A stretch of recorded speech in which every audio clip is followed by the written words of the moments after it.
الحمد لله رب العالمين، والصلاة والسلام على أشرف الأنبياء والمرسلين وعلى آله وصحبه ومن تبعهم بإحسان إلى يوم الدين. أما بعد، فأعوذ بالله من الشيطان الرجيم. بسم الله الرحمن الرحيم. ضرب الله مثلا قرية كانت آمنة مطمئنة يأتيها رزقها رغدا من كل مكان فكفرت بأنعم الله فأذاقها الله لباس الجوع والخوف بما كانوا يصنعون. صدق الله العظيم.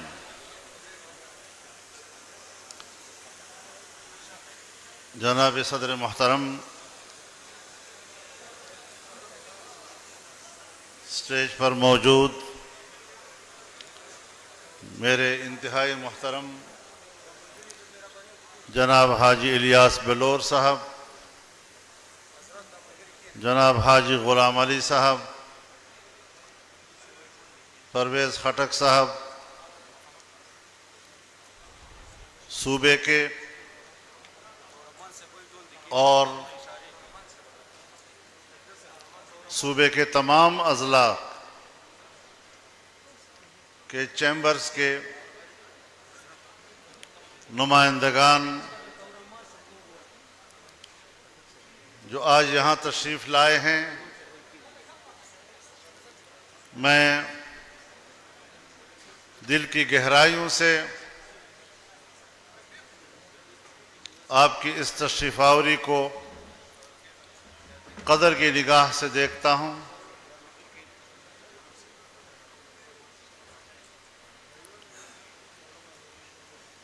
کل ہم نے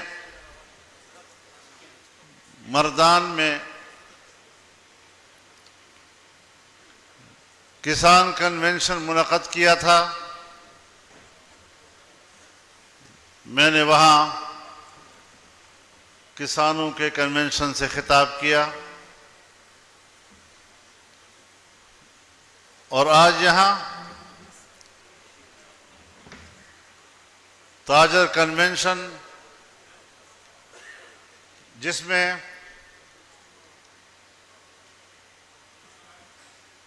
صنعت و تجارت کے انتہائی ذمہ دار حضرات یہاں تشریف فرما ہیں،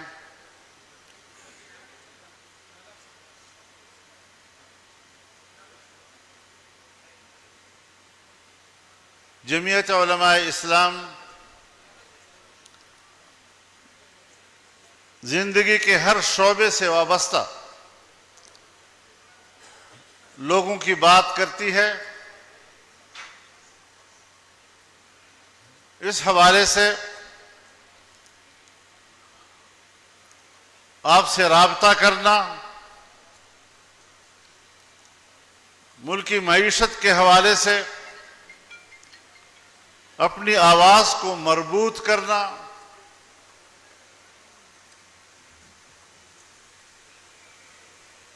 میں سمجھتا ہوں کہ آپ کی اس طرح کی تشریف آوری، ذمہ دارانہ تشریف آوری ہمارے مقصد کے حصول کا ذریعہ بنے گی، اور ہم اپنے اس وطن عزیز کی معیشت کو بہتر بنانے میں ایک کردار ادا کر سکیں گے۔ ہر شعبہ زندگی سے تعلق رکھنے والے لوگوں کو آج متحرک کرنا ضروری ہے، کیونکہ ملک انتہائی نازک حالات سے گزر رہا ہے۔ میرے محترم دوستو،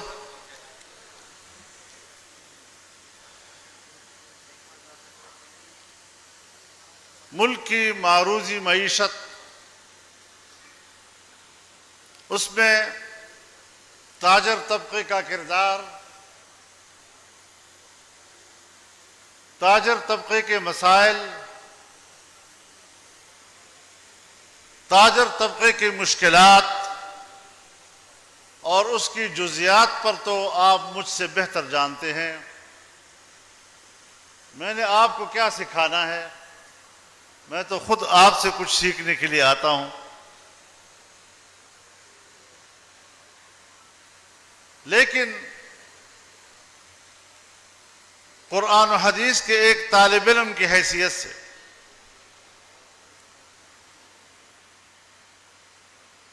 اسلام مملکتی زندگی میں جو اپنی ترجیحات رکھتا ہے، ایمان عقیدہ ہر ایک کا اپنا، عبادات آپ کی انفرادی زندگی کا حصہ، لیکن مملکتی زندگی میں اسلام کی ترجیح کیا ہے؟ دو باتیں ہیں، ایک امن اور دوسری معیشت.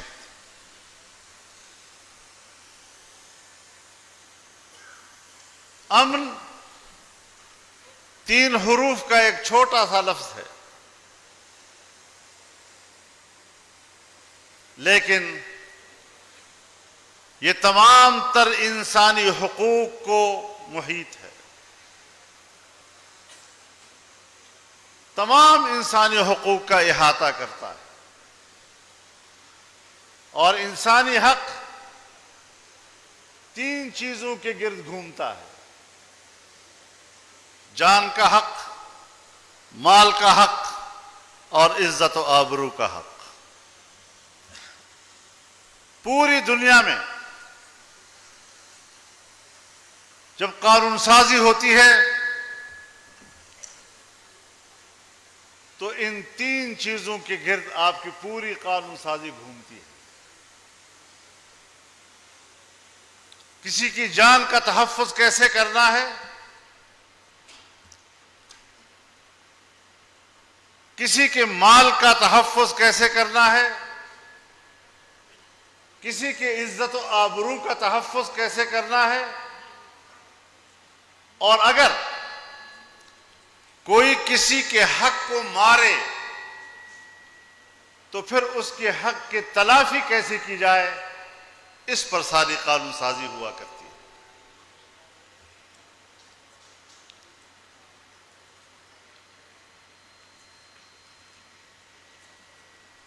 دوسری چیز کہ خوشحال معیشت. حضرت ابراہیم علیہ السلام کو جب امامت کبریٰ عطا کی گئی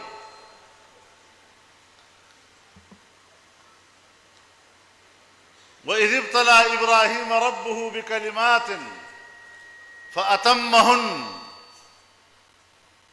قَالَ إِنِّي جَاعِلُكَ لِلنَّاسِ إِمَامًا. حضرت ابراہیم علیہ السلام کا امتحان لیا گیا جس طرح ہمارے ہاں ایک منصب پر کسی کو فائز کرنے کے لیے اس کا انٹرویو کیا جاتا ہے. تمام امتحانات میں وہ کامیاب ہو گئے، تب اللہ رب العزت نے آپ کو امامت کبریٰ کا منصب عطا کر دیا، پوری انسانیت کا امام بنا دیا آپ کو. اب حضرت ابراہیم علیہ السلام کے بارے میں جب ہم پڑھتے ہیں، آپ نے بتوں کو توڑا، آپ نے شرک کو توڑا، آپ نے کہا اگر یہ چاند میرا خدا ہے تو ڈوب گیا، ڈوبنے والا خدا نہیں ہوا کرتا. اگر یہ سورج میرا خدا ہے تو اب ڈوب گیا، ڈوبنے والا خدا نہیں ہوا کرتا. بتوں کو توڑا، آگ میں جھونک دیے گئے. اللہ نے وہ آگ بھی آپ کے اوپر گل و گلزار بنا دیا. یہ سارے امتحانات جو آپ شرک کے خلاف لڑتے رہے، بندے کا تعلق اپنے رب کے ساتھ قائم کرتے رہے، تمام زندگی اس میں گزار دی، لیکن جب آپ کو خلافت مل گئی، انسان کی خلافت، امامت کبریٰ آپ کو عطا ہوئی، آپ کا لب و لہجہ تبدیل ہو گیا. اب وہی شخصیت جو توحید کا پرچار کرتی تھی، وہی شخصیت جو شرک کے بتوں کو توڑا کرتی تھی، اب اللہ کے سامنے گویا ہوتے ہیں. وَإِذْ قَالَ إِبْرَاهِيمُ رَبِّ اجْعَلْ هَذَا بَلَدًا آمِنًا. یا اللہ میرے اس شہر کو امن کا گہوارہ بنا دے. وَارْزُقْ أَهْلَهُ مِنَ الثَّمَرَاتِ. اور اس کے شہر والوں کو آپ پھل فروٹ عطا فرمائیں. کوئی دال ساگ کی بات نہیں کی، پھل فروٹ کی بات کی. کوئی کہتے ہیں ثمر کا لفظ اس لیے استعمال کیا کہ نتیجہ خیز ہو، ثمراور ہو، اچھے نتائج اس پر مرتب ہوں، ایسا نظام عطا کر دو. لیکن آپ نے قید لگا دی، من کان یؤمن باللہ والیوم الآخر. ہمیں پھل فروٹ کا نظام اور رزق عطا کر اس شخص کے لیے جو اللہ اور آخرت پر ایمان لاتا ہے. اللہ تعالیٰ نے فرمایا نہیں. قال ومن کفر فامتعه. اس دنیا میں تو اگر کوئی مجھے نہیں مانے گا اور ایمان نہیں لائے گا اس کو بھی دیا کروں گا. یہ ہے وہ دین اسلام کہ کس طرح وہ پوری انسانیت کے حقوق کا تحفظ کرتا ہے، اس کے خوشحال معیشت کی بات کرتا ہے، اس کو امن عطا کرتا ہے. اور پیغمبر جب اپنے ایمان والے بھائیوں کا ذکر کرتا ہے تو اللہ کہتا ہے نہیں، میں تو غیر مسلموں کو بھی دوں گا جب تک کہ وہ دنیا میں ہے. یہ وہ نظام ہے جو اللہ رب العزت انسانیت کو عطا کرتا ہے. اور جب انسان ناشکری کرتا ہے اللہ کی نعمتوں کا تو پھر سزا کس بات کی دیتا ہے؟ وہاں بھی آپ ان دونوں چیزوں کو مد نظر رکھیں، امن اور معیشت کا. اللہ تعالی مثال پیش کرتے ہیں ایسی آبادی کا. ضرب اللہ مثلا قریۃ کانت آمنۃ مطمئنۃ. ایک ایسی آبادی کا کہ جس میں امن بھی تھا اور جس میں لوگ پورے اطمینان کے ساتھ زندگی گزارتے تھے. اور اس امن اور اطمینان کی علت کیا تھی، اس کی وجہ کیا تھی؟ یأتیہا رزقہا رغدا من کل مکان. ہر طرف سے روزی ان کے پاس کھچ کھچ کے آ رہی تھی. وہاں ایک خوشحال معیشت تھی. اس خوشحال معیشت میں امن بھی تھا، اس میں اطمینان بھی تھا. لیکن فکفرت بانعم اللہ.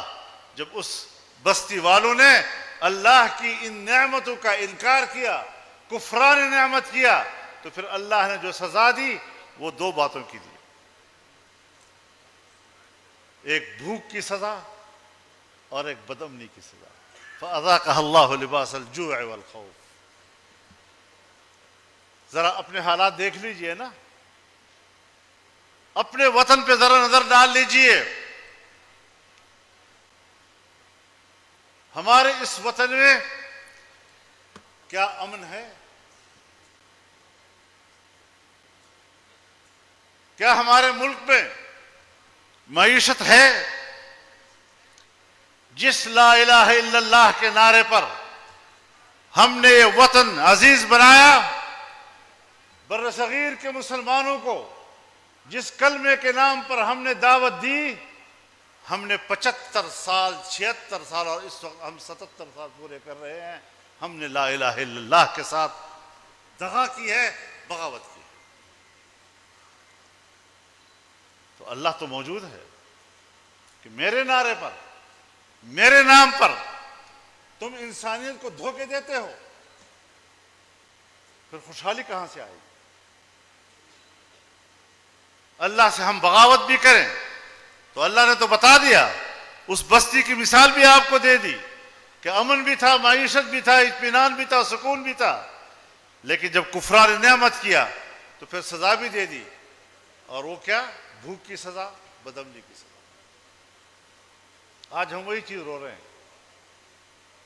کیا ہم نے کبھی من حیث القوم، چاہے وہ حکمران ہو چاہے وہ عوام ہو، اس پہلو پہ نظر کیا ہے؟ لمحے لمحے ہم اللہ سے بغاوت کر رہے ہیں.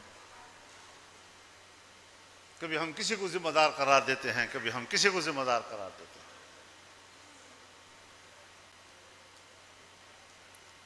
اس وقت پوری دنیا میں اگر معاشی لحاظ سے کوئی ڈوب رہا ہے خطے میں اگر کوئی ملک معاشی لحاظ سے ڈوب رہا ہے تو ایک تنہا پاکستان ہے۔